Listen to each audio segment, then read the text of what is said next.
Good morning. Have a blessed day. Priya సహోదరి సహోదరుడా, అందరు బాగున్నారా? దేవుని కృప మీ అందరికీ తోడై ఉండును గాక. ఈ ఉదయకాల సమయంలో కొన్ని దేవుని మాటలు మనం ధ్యానం చేద్దాము. చాలాసార్లు మనం అనుకుంటాము, దేవుడు మనతో మాట్లాడతాడా, ఆయన మనకు జవాబిస్తాడా, ఆయన మనతో సంభాషణ చేస్తాడా అని చాలాసార్లు మనం అనుకుంటా ఉంటాం.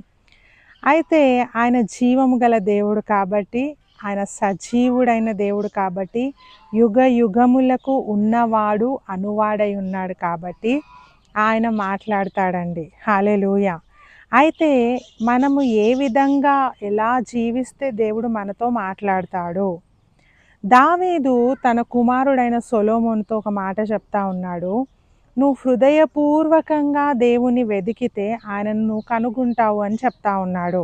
ఒకసారి చదువుకుందాం. మొదటి దినవృత్తాంతములు 28:9. సొలొమోనా, నా కుమారుడా, నీ తండ్రి యొక్క దేవుడైన యెహోవా అందరి హృదయములను పరిశోధించువాడును, ఆలోచనలన్నిటినీ సంకల్పములన్నిటినీ ఎరిగిన వాడునై ఉన్నాడు.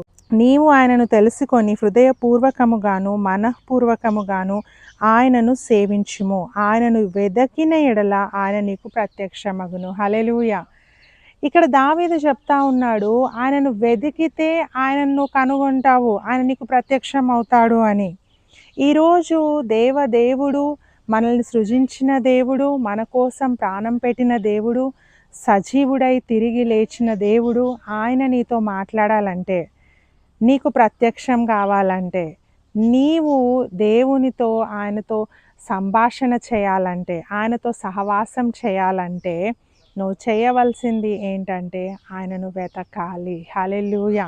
ఎలా వెతకాలి అంటే ప్రతిరోజు దేవుని వాక్యం ద్వారా ఆయనను వెతకాలి, ప్రార్థనలో ఆయనను వెతకాలి, ఆరాధన స్తుతి ఆరాధనతో ఆయనను వెతకాలి, దేవుని ఘనపరిచే గుంపులో ఉండి మనం అందరితో పాటు ఆయనను స్తుతిస్తూ ఆయనను వెదకాలండి.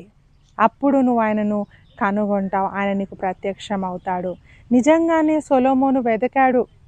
సొలొమోను దేవుని ధ్యానంలో ఉన్నప్పుడే దేవుడు ఆయనను అడుగుతా ఉన్నాడు, నీకేం కావాలో చెప్పు సొలొమోన్, నేను నీకు ఇస్తాను అని. సో ఈరోజు నువ్వు ఆయనను వెతికితే, దేవునికి సమయం ఇస్తే, ప్రార్థనలో నువ్వు టైం స్పెండ్ చేస్తే, వాక్యానికి సమయం ఇస్తే, దేవుని మందిరానికి సమయం ఇస్తే, ఆరాధనకు సమయం ఇస్తే నీకు ఆయన ప్రత్యక్షం అవుతాడు. నువ్వు ఆయనను కలుసుకుంటావు, ఆయనను నువ్వు ఆరాధన చేస్తావు, ఆయన స్వరం నువ్వు వింటావు. ప్రియ సహోదరి సహోదరుడా, సో దేవుని వెతుకుదాం.